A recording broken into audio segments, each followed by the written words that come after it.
Lizzie présente Fallen for the Devil, tome 1, de Irina Bleck, lu par Fleur Moharoul et Loïs Vial.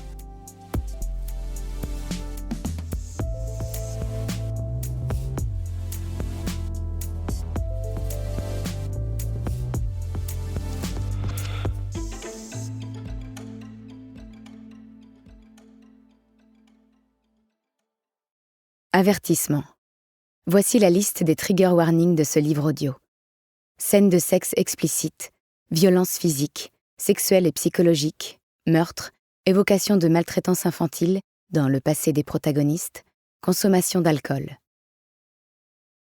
Les livres que le monde appelle immoraux sont ceux qui lui montrent sa propre ignominie.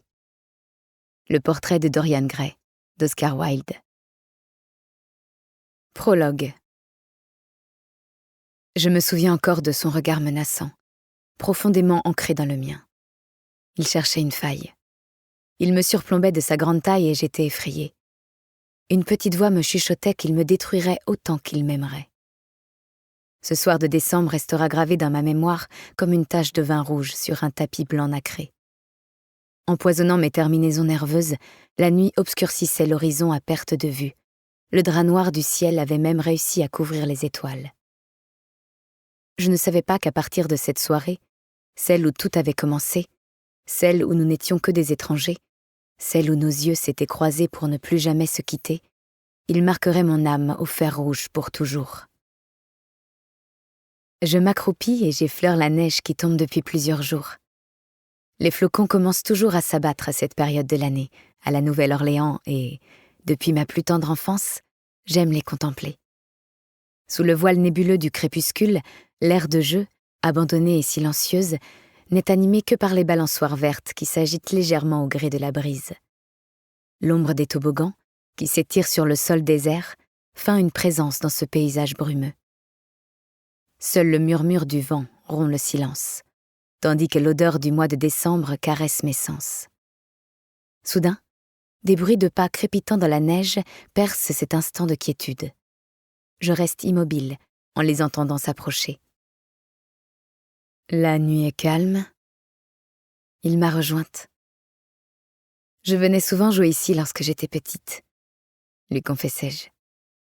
Je me lève et lance un dernier regard autour de moi. Les arbres ont déjà perdu leur feuillage et semblent grincheux.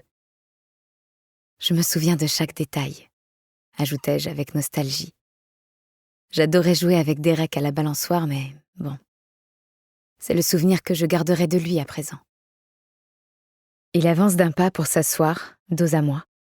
Il affiche probablement son habituel air narquois. La pureté de ton âme m'impressionnera toujours, Théa.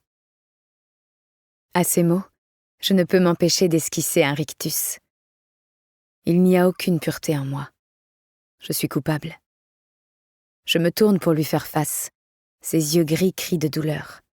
Ils sont tellement vitreux qu'on croirait que son âme s'en est échappée. Je dépose le bout de mes doigts sur sa peau glacée par le froid, puis l'effleure comme pour la première fois, comme pour la dernière fois.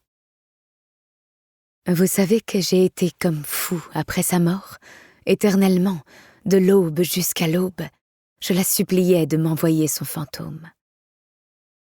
Depuis le début de notre histoire, nous nous amusons à répéter les répliques des Hauts de Hurlevent. Je suis sa Catherine, il est mon Heathcliff. D'habitude, c'est moi qui fais Heathcliff, plaisante-t-il en posant à son tour sa main sur ma joue. Je secoue la tête. Je me suis tellement plongée dans ce livre que j'ai fini par devenir comme sa protagoniste. Je ne jouais pas, mon cœur, je ne jouais pas. Je me vois bien plus sans lui qu'en Catherine. Il est plus tenace, répliquai-je malicieusement. Mais de toute façon, aucun d'eux n'a survécu. Peut-être qu'ils étaient voués à un destin tragique dès les premières lignes du roman. Quand bien même la fin est triste, ça valait le coup d'essayer, non? Après tout, on ne peut jamais vraiment vivre sans aimer, tu ne penses pas? Comme disait Catherine, je ne peux pas vivre sans mon âme. Tu es mon âme, réplique-t-il instinctivement. Dans ce cas, hante-moi. En réalité, Il me hante depuis le début. Et dire qu'après l'avoir rencontré, je pensais qu'il m'oublierait. Je croyais également qu'il serait le méchant de l'histoire. Pourtant, je serai toujours celle qui a appuyé sur la détente. Chapitre 1. Théa. Fin de semestre. Ça rime avec devoir à rendre. Sur le clavier de mon ordinateur, je tape les derniers mots de la dissertation de littérature anglaise que je dois rendre la semaine prochaine. Son sujet ? L'émancipation des femmes au XIXe siècle, quels enjeux pour les autrices ? Si je l'ai déjà terminé, c'est parce que la littérature m'a toujours passionnée, et ce, depuis l'enfance. Jane Austen, les sœurs Brontë, Virginia Woolf, Shakespeare, Oscar Wilde, Charles Dickens, et j'en passe. Je les ai tous lus. J'ai même secrètement...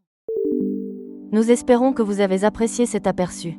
Pour continuer à écouter ce livre audio sur Google Play Livres, utilisez le lien dans la description de la vidéo.